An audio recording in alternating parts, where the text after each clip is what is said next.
아멘. 감사합니다. 오늘 하나님께서 우리에게 주시는 말씀 함께 보십니다. 고린도전서 15장 12절부터 19절까지 말씀입니다. 고린도전서 15장 12절부터 19절 말씀 한 절 한 절씩 교독하고 마지막 절 합독하겠습니다. 제가 먼저 읽습니다. 그리스도께서 죽은 자 가운데서 다시 살아나셨다 전파되었거늘 너희 중에서 어떤 사람들은 어찌하여 죽은 자 가운데서 부활이 없다 하느냐. 아직 죽은 자의 부활이 없으며 그리스도도 다시 살아나지 못하셨으리라.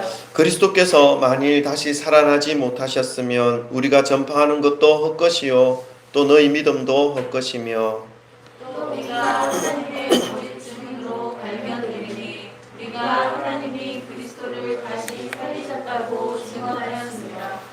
만일 죽은 자가 다시 살아나는 일이 없으며 하나님이 그리스도를 다시 살리지 아니하셨으리라. 만일 죽은 자가 다시 살아나는 일이 없으면 그리스도도 다시 살아나신 일이 없었을 터이요. 그리스도께서 다시 살아나신 일이 없으면 너희의 믿음도 헛되고 너희가 여전히 죄 가운데 있을 것이요. 또한 그리스도 안에서 잠자는 자도 망하였으리니 만일 그리스도 안에서 우리가 바라는 것이 다만 이 세상 삶뿐이면 모든 사람 가운데 우리가 더욱 불쌍한 자이리라. 아멘. 네, 고린도전서 15장 전체의 말씀이지만 오늘은 12절부터 19절까지 말씀만 함께 읽었습니다. 주 예수 그리스도 이름을 찬양합니다. 한 주간 잘 지내셨습니까? 아멘. 점점 산책하기도 좋고 사색하기도 좋고 생활하기도 딱 좋은 그런 시즌인데 또 태풍이 올라온다고 하니까 조금 염려가 됩니다. 아무 피해 없이 잘 지나갈 수 있도록 우리가 기도하고 또 준비해야 할 것 같습니다. 꺾이지 않을 것만 같았던 이 무더위가 자연의 섭리 앞에서 점점 힘을 잃어가고 도망치고 있는 것을 볼 수 있습니다. 오늘도 이 좋은 날에 주님의 날에 주님을 사랑하는 주님의 백성들이 함께 모였습니다. 우리 예배 드리기 전에 예배 드리고 있죠. 말씀 받기 전에 우리 앞뒤 좌우를 돌아보시고 우리 인사 나누고 사랑 고백 나누고 우리 말씀 받도록 하겠습니다. 사랑합니다. 축복합니다. 잘 오셨습니다. 할렐루야. 아멘. 네, 인사 나누는 것이 점점 익숙해지고 있습니다. 너무 좋습니다. 여러분 고린도전서 15장은 부활에 대하여 아주 길고도 자세하게 설명을 하고 있습니다. 보시면 58절까지 되어 있으니까 성경 전체를 놓고 본다면 아마도 두 번째 내지 세 번째 긴 길이의 장이 되고 있지 않나 하는 생각이 듭니다. 첫 번째로 가장 긴 장이 어디죠? 네, 시편 119편 178절까지 아마 있을 거, 6절까지네. 178절, 176절까지 있는데 그 시편 이외에 아마 58절, 60 몇 절도 있는 걸로 제가 기억하는데 어쨌든 두 번 내지 세 번째로 긴 장이 아닐까 생각합니다. 바울이 이렇게 길게 부활에 대하여 15장에 기록하였다는 것은 당시에 고린도 교회 내에서 부활에 대한 의견이 분분하기 시작하였고 그것으로 인해서 믿음이 흔들리는 사람이 있었다는 것을 의미합니다. 저희 교회에 처음 등록을 하게 되면 세 가지 공부를 하게 됩니다. 남자분들은 제가 하고 여자분들은 우리 사모님이 하시는데 세 가지 공부를 하면 늘 부활에 대한 질문을 많이 하곤 합니다. 우리가 믿는 예수님을 믿는 그 신앙에는 부활이 너무 중요하기 때문에 저도 이 부활에 대한 질문에 대하여 최선을 다해서 제가 배우고 확신하는 내용으로 또 모르는 부분에 대해서는 성경 말씀을 더 연구해서 좀 뭐라고 하면 좋습니까? 찜찜함 그런 것들이 해소될 수 있도록 최대한 설명을 해드리려고 기도하면서 노력하고 있습니다. 이 바울 역시 이 부활 신앙이 믿음의 길 위에 너무 중요하다는 것을 알고 있기 때문에 고린도 교회 성도들이 이 부활 신앙에 대하여 명확하고 견고하게 세워줄 수 있기를 위하여 15장에 아주 길고도 아주 명확하게 부활에 대한 설명을 하고 있습니다. 오늘 본문 말씀을 통해서 저와 여러분의 이 부활 신앙을 한 번 더 점검하기를 소망하고 부활에 대한 신앙을 말씀으로 바르게 세우셔서 믿음의 길을 가는데 더욱 아름답고 풍성한 은혜 안에서 살아가시다가 주님 품에 안기시기를 간절히 소망하는 마음으로 말씀을 전하겠습니다. 이 시간 성령님께서 주시는 은혜가 여러분 한 분 한 분의 마음속에 심령 속에 임하시기를 주님의 이름으로 축원합니다. 오늘 본문 말씀에서 바울이 부활에 대하여 어떻게 설명하고 있는지를 잠깐 또 살펴보도록 하겠습니다. 바울은 먼저 사랑하는 믿음의 형제 자매들에게 부활의 내용을 굳게 지키고 믿을 것을 당부하고 있습니다. 그 내용이 뭔지 또 우리가 함께 살펴보겠습니다. 오늘 읽지는 않았지만 15장 1절부터 4절입니다. PPT에 기록되어 있습니다. 우리 함께 1절부터 4절까지 부활의 내용이 무엇인지를 좀 생각하면서 그게 초점을 맞춰서 함께 교독하겠습니다. 제가 먼저 읽겠습니다. 부활의 내용을 초점 맞추십시오. 형제들아, 내가 너희에게 전한 복음을 너희에게 알게 하노니 이는 너희가 받은 것이요 또 그 가운데 선 것이라. 너희가 만일 내가 전한 그 말을 굳게 지키고 헛되이 믿지 아니하였으면 그로 말미암아 구원을 받으리라. 내가 받은 것을 너희에게 먼저 너희에게 전하였노니 이는 성경대로 그리스도께서 우리 죄를 위하여 죽으시고, 다 같이 읽습니다. 장사 지낸 바 되셨다가 성경대로 사흘 만에 다시 살아나사. 아멘. 바울은 2차 전도 여행을 통해서 예수 그리스도의 복음을 고린도 교회 성도들에게 알리고 전하였습니다. 그 복음의 내용이 무엇인가 3절과 4절에 간략하게 설명해 주고 있는데요. 성경대로 그리스도께서 우리 죄를 위하여 죽으시고 3일 만에 다시 살아나셨다라고 하는 내용이 바로 그 복음의 내용입니다. 바울이 전한 복음의 내용인 것이죠. 그 바울이 전한 그 복음의 내용이 이 복음의 내용을 믿고 굳게 지키며 살아가게 될 때 그로 인해서 구원을 얻는다라고 1절과 2절에서는 우리에게 알려주고 있습니다. 그러니까 복음을 믿고 복음을 지켜 행할 때에 우리에게 구원이 임한다라는 사실을 알려주고 있는 것이죠. 우리가 살아가는 이 기독교라고 하는 삶이 복된 삶이라고 말할 수 있는 이유가 있습니다. 복된 삶이 될 수 있는 이유가 있는 것이죠. 그리고 또 우리가 성경 말씀에서 알려주시는 그 복음을 예수님이 십자가에 못 박혀 죽으셨고 3일 만에 부활하셨다라고 하는 이 사실을 믿고 굳게 지키고 살아가야 할 이유가 있습니다. 두 가지 질문을 제가 했거든요. 첫 번째는 우리가 살아가는 이 기독교라는 삶이 복된 삶이 될 수 있는 이유가 있다라는 거 하나, 그리고 성경 말씀을 믿고 굳게 지키고 살아가야 할 이유가 또 있다라는 사실 두 개. 이 이유가 똑같습니다. 사실은 무엇입니까? 그것은 하나님의 선물인 구원을 얻을 수 있기 때문에 우리의 삶이 복된 삶이 될 수 있고 우리가 복음을 붙잡고 살아가고 확신하면서 살아갈 이유가 될 수 있다는 것입니다. 그 속에 하나님의 구원이 있기 때문에 그렇습니다. 이 말씀은 예수님께서 십자가에서 죽으시고 다시 살아나신 이유가 바로 저와 여러분과 같은 믿는 자들에게 구원을 주시기 위한 가정이었다는 것을 말씀하고 있습니다. 예수님의 십자가의 그 대속의 죽음과 부활이 우리가 믿는 믿음의 내용이고 복음의 내용이고 그것을 헛되이 믿지 않으면 구원을 얻는다라고 하는 말씀을 오늘 우리에게 알려주고 있습니다. 그렇다면 이 십자가와 부활을 헛되이 믿는다는 모습도 분명히 말씀하고 있습니다. 그 헛되이 믿는다는 것은 무엇일까요? 헛되이 믿지 않고 믿고 굳게 지키면 구원을 받는다라고 말씀하고 있는데 우리가 헛되이 믿지 않으면 구원을 받는다는 것입니다. 그러면 신앙생활 하는 것에 있어서도 두 가지가 있다는 것입니다. 믿고 굳게 지키는 것과 헛되이 믿는 것이 바로 그 두 가지인데요. 헛되이 믿는다는 것은 실제로는 믿지 않는 것과 같이 살아가고 있는데 믿음이 있는 것처럼 말하고 꾸미는 것을 의미하는 것이죠. 속이는 것을 의미합니다. 이런 모습은 신앙의 모습이 아니라 종교활동, 하나의 사교활동과 같은 모습입니다. 하나님과 예수님에 대한 사랑과 베풀어 주신 그 은혜에 대하여 합당하게 반응하지 못하며 살아가는 것을 의미하지요. 믿는다고 말은 하지만 늘 자기 중심으로 생각하고 자기 굴레에서 벗어나지 못하기 때문에 예수님은 늘 그 마음에 존재하지 않거나 존재하더라도 한 모퉁이에 아주 힘이 없이 존재하고 있는 그러한 밀쳐놓고 있는 그러한 삶을 말씀하고 있습니다. 이렇게 살아가는 것이 십자가를 헛되이 믿는 것이다 설명하고 있죠. 십자가를 헛되이 믿게 되면 아무리 십자가의 복음과 예수 그리스도의 구원의 은혜에 대하여 말씀을 전하여도 들어도 그것이 나와는 아무 상관이 없는 것으로 여기게 되어 있습니다. 여기에는 구원이 없다라고 말씀하고 있죠.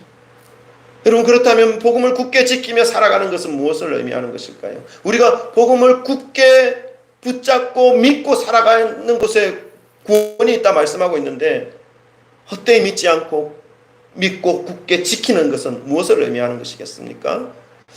오늘 본문 말씀 5절부터 8절까지의 말씀을 우리 한 번 더 크게 초점을 맞춰서 또 한번 읽어보도록 하겠습니다.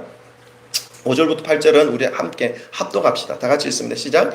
게바에게 보이시고 후에 12제자에게와 그 후에 500여 형제에게 일시에 보이셨나니 그 중에 지금까지 대다수는 살아있고 어떤 사람은 잠들었으며 그 후에 야고보에게 보이셨으며 그 후에 모든 사도에게와 맨 나중에 만삭되지 못하여 난 자 같은 내게도 보이셨느니라. 아멘.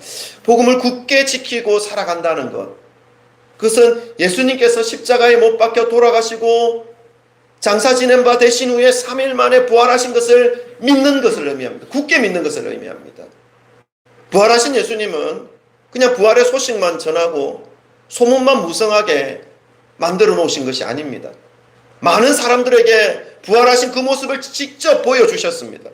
가장 먼저에게는 12명의 제자들에게 보여주셨고 그 후에 500여 형제들에게 예수님을 따르는, 예수님을 믿는 그 수없이 많은 500여 성도들에게 일시에 보이셨습니다. 이 부활체는 우리가 살아가는 이 육신, 3차원의 이 육신과는 다른 것을 알 수가 있습니다. 우리는 한 곳에 있으면 시간과 공간적인 한계를 가지고 살아가고 있지만 부활의 그 육체는 그 시공간을 뛰어넘는다는 것을 예수님의 그 부활의 모습을 통해서 우리는 알 수 있는 것이죠. 일시에 보여주셨다는 것입니다. 그리고 야고보에게도 맨 나중에는 예수님을 핍박하며 예수 믿는 자들을 처단하기에 앞장섰던 이 바울에게까지 부활하신 모습을 보여주셨다라고 증언하고 있습니다. 여러분, 그렇다면 그때로부터 2000년 이상이 지난 시대에 살고 있는 저와 여러분은 이 부활을 어떻게 해야 합니까? 믿어야 하는 것입니까? 아니면 한 귀로 듣고 한 귀로 흘려내보내야 하는 것입니까? 오늘 말씀을 믿고 굳게, 오늘 말씀은 이 사실을 굳게 믿고 지킬 것을 말씀하고 있습니다. 과연 믿고 굳게 지켜도 되는 말씀입니까? 여러분, 믿지 못하겠다고 하시는 분들은 무슨 말을 한다 해도 믿지 않을 것이지만 믿으려 하는 심령에게는 오늘 말씀이 굳게 지킬 수 있는 근거가 되시는 말씀이 되기를 소망합니다. 우리가 복음을 믿고 굳게 지킬 수 있는 근거가 무엇입니까?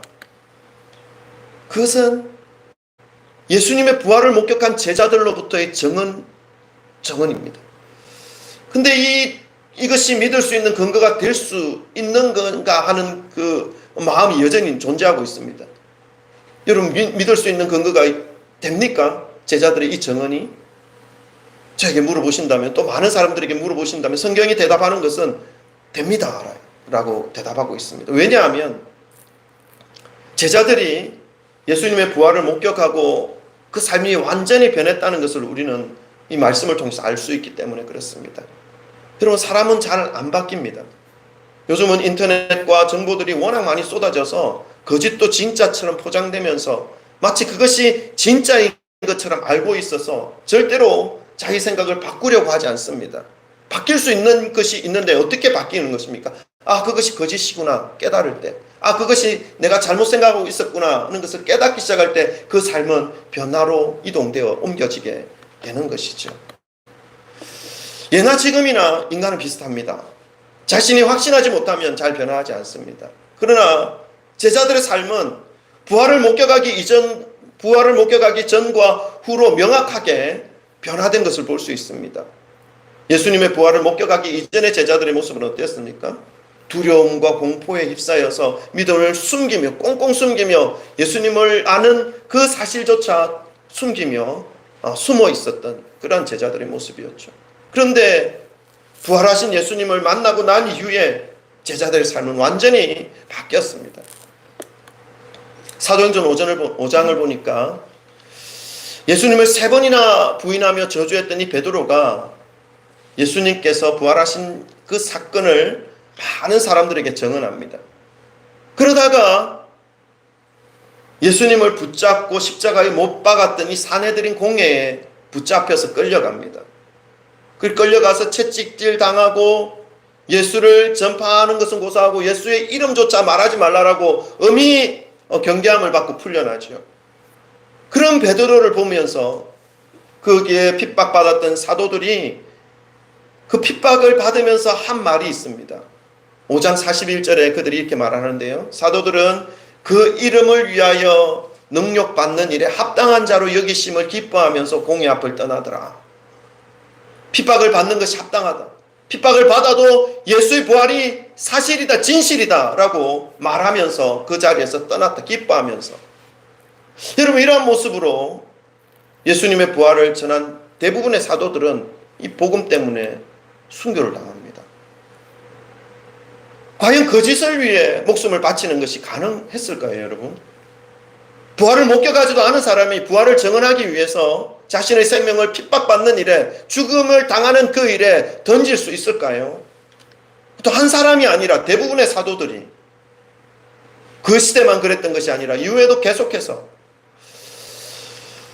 예수님의 십자가와 부활 사건 이후의 정황들을 우리가 좀 살펴보신다면 예수님의 십자가 사건과 부활이 조작되었다라고 주장하는 그 주장들은 그 주장이 잘못되어진 것이라는 것을 분명하게 알 수 있습니다. 부활이 허구이고 꾸며낸 사실이라면 그 조작된 것을 위해 수많은 사람들이 순교할 수 있었을까요? 사랑하는 성도 여러분, 오늘 말씀을 통해서 저와 여러분이 이 복음이 헛되이 믿는 종교생활에서 벗어나기를 소망합니다. 예수님의 십자가와 부활을 굳게 지키고 확고히 믿는 믿음으로 살아가시기를 주님의 이름으로 축복합니다. 믿는 자에게 있어서 이 부활신앙이 너무나 중요하기에 오늘 본문 말씀은 만약 부활이 없다면 이라는 말까지 반복적으로 하면서 부활신앙을 가지지 못하였을 때 나타날 엄청난 위험을 설명하고 있습니다. 오늘 본문 말씀 우리가 읽었던 말씀인데요. 한 번 더 읽어볼까요? 13절부터 20절까지 읽읍시다. 교독합시다. 13절부터 20절 제가 먼저 읽겠습니다. 만일 죽은 자의 부활이 없으면 그리스도도 다시 살아나지 못하였으리라. 주께서 만일 다시 살아나지 못하셨으면 우리가 전파하는 것도 헛것이요 또 너희 믿음도 헛것이며 또 우리가 하나님의 거짓 증인으로 발견되리니 우리가 하나님이 그리스도를 다시 살리셨다고 증언하였음이라. 만일 죽은 자가 다시 살아나는 일이 없으면 하나님이 그리스도를 다시 살리지 아니하셨으리라. 죽은 자가 다시 살아나는 일이 없으면 그리스도도 다시 살아나신 일이 없었을 터이요. 그리스도께서 다시 살아나신 일이 없으면 너희의 믿음도 헛되고 너희가 여전히 죄 가운데 있을 것이요. 또한 그리스도 안에서 잠자는 자도 망하였으리라. 만일 그리스도 안에서 우리가 바라는 것이 다만 이 세상의 삶뿐이면 모든 사람 가운데 우리가 더욱 불쌍한 자이리라. 다 같이 읽습니다. 그러나 이제 그리스도께서 죽은 자 가운데서 다시 살아나사 잠자는 자들의 첫 열매가 되셨도다. 아멘. 여러분, 부활이 거짓인데도 예수를 믿는다는 것에 그 끔찍한 결과에 대하여 적나라하게 설명해 주고 있습니다. 만일 죽은 자의 부활이 없다면, 그리스도께서 만일 다시 살아나지 못하셨다면, 만일 죽은 자가 다시 살아나는 일이 없다면 동일한 문장을 5번, 6번 반복하면서 부활을 빼놓고는 기독교가 세워질 수 없었고, 부활이 거짓이라고 한다면 지금까지 믿음 때문에 숨겨온 모든 성도들은 정말로 진짜로 가장 비참하게 망한 사람들이라고 말씀하고 있습니다.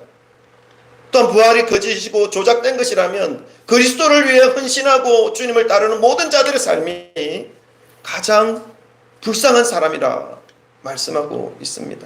왜냐하면 부활하지도 않을 건데 부활할 것을 믿고 있기 때문에 그렇죠. 사랑하는 성도 여러분, 우리는 부활신앙을 다시금 굳게 지키고 예수님이 부활의 첫 열매가 되어주신 것처럼 저와 여러분이 예수님을 따라 부활할 것을 믿으며 이 신앙생활을 하여야 한다는 사실을 기억하시기를 소망합니다. 이 사실을 기억하지 못하고 종교생활을 하게 될 때에 십자가와 부활을 헛되이 믿고 살아가게 되는 것입니다. 그렇게 살아가게 될 때에 나타나는 사람들의 모습이 어떻게 될까요? 중간을 조금 뛰어넘어서 32절을 한번 읽어봅시다. 32절 다 같이 함께 읽겠습니다. 시작.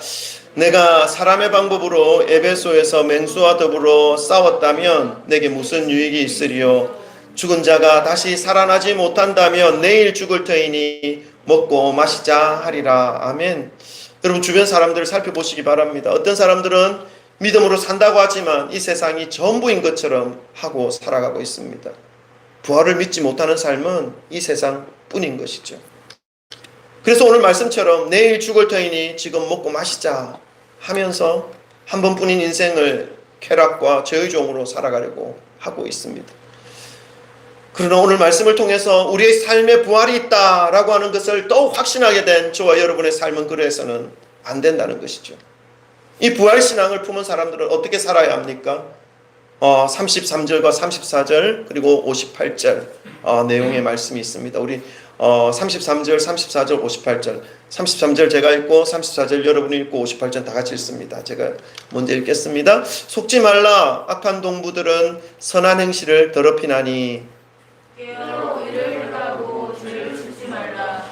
하나님을 알지 못하는 자가 있기로 내가 너희를 부끄럽게 하기 위하여 말하노라. 58절입니다. 그러므로 내 사랑하는 형제들아 견실하며 흔들리지 말고 항상 주의 일에 더욱 힘쓰는 자들이 되라. 이는 너희 수고가 주 안에서 헛되지 않은 줄 알미라. 아멘. 속지 마시기 바랍니다. 여러분 속지 말라 말씀하고 있습니다. 이 세상의 삶이 전부가 아니다라는 것을 말씀하고 있습니다. 하나님을 인식하지 못하고 세상을 전부로 알고 있는 사람들과의 그 관계 속에서 살아가게 되면 결국 그들과 함께 세상에 머물 수밖에 없습니다. 왜냐하면 그들은 부활과 심판을 인식하지 못하고 있기 때문입니다. 그러니 내일 죽을 테니 오늘 먹고 마시자 하면서 주어진 인생을 부활과 천국을 준비하는 일은 생각할 수 없는 상태에서 살아갈 수밖에 없는 모습이죠. 부활을 준비하는 우리는 그렇게 살면 안 된다는 것을 말씀 가운데 성령께서 말씀하고 있음을 들으시기를 바랍니다. 우리가 기독교의 모든 교리를 완벽하게 알지는 못한다 하더라도 하나님의 말씀을 완벽하게 이해하지 못한다 하더라도 오늘 말씀을 통해서 정말로 중요한 진리 하나를 가슴에 새길 수 있어야 합니다. 그것은 이 믿음의 삶에 있어서 부활에 대한 소망을 품지 않고는 이 믿음의 길을 온전히 갈 수 없다는 사실입니다. 부활의 소망을 품으시고 58절 말씀처럼 견실하여 흔들리지 말고 항상 주의 일에 더욱 힘쓰는 자들이 되라 말씀하고 있습니다.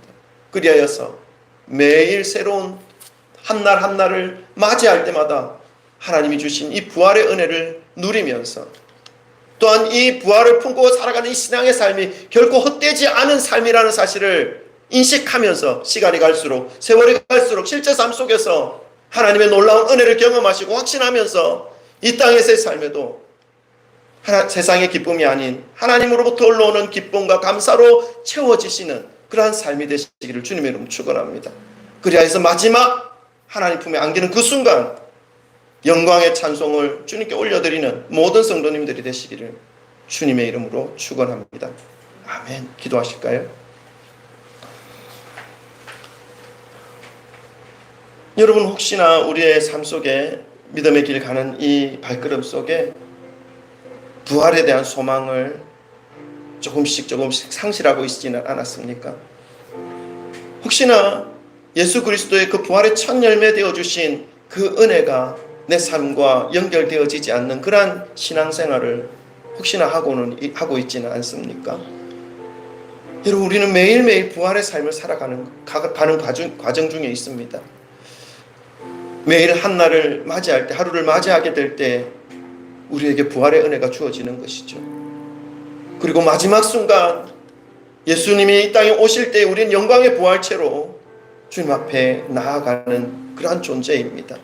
이 소망을 품으시고 믿음의 길을 매일매일 살아가시기를 바랍니다. 그래서 어떤 환경, 어떤 상황, 어떤 비바람, 어떤 눈보라 앞에서도 믿음을 잃어버리지 않고, 소망을 잃어버리지 않고 믿음으로 그 모든 환경과 상황을 이겨낼 수 있는 그런 귀한 믿음의 심령들로 살아가시기를 우리 함께 기도했으면 좋겠습니다.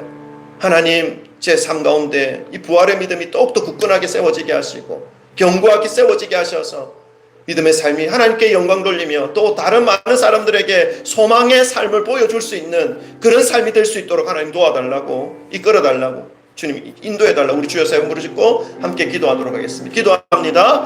주여, 주여, 주여.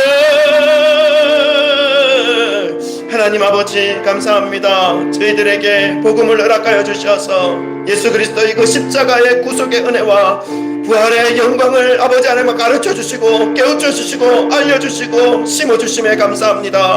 이 믿음을 아버지 하나님 굳게 지키고 하나님 아버지 진리를 굳게 아버지 믿음에 나아가는 그런 우리의 삶 가운데 아버지 하나님 구원이 있으며 또 아버지 우리의 삶이 역시 부활의 영광으로 이어지고 있다는 사실을 아버지 하나님의 말씀을 통해 깨닫게 하심에 감사드리며 하나님 이 땅을 살아가는 날 동안 어떤 환경, 어떤 상황 속에서도 아버지 하나님 좌절하거나 아버지 뒤로 물러나 침륜 가운데 가는 것이 아니라 아버지 소망을 품고 아버지 하나님의 영광을 향해 달려가는 그 믿음의 발걸음들, 믿음의 심령들 되기를 소망하오니 날마다 부활의 그 은혜를 부어주시사 하나님 아버지 앞에 아버지 하나님 소망을 품고 나아가는 귀한 믿음의 지체들의 삶이 되도록 축복하여 주옵소서.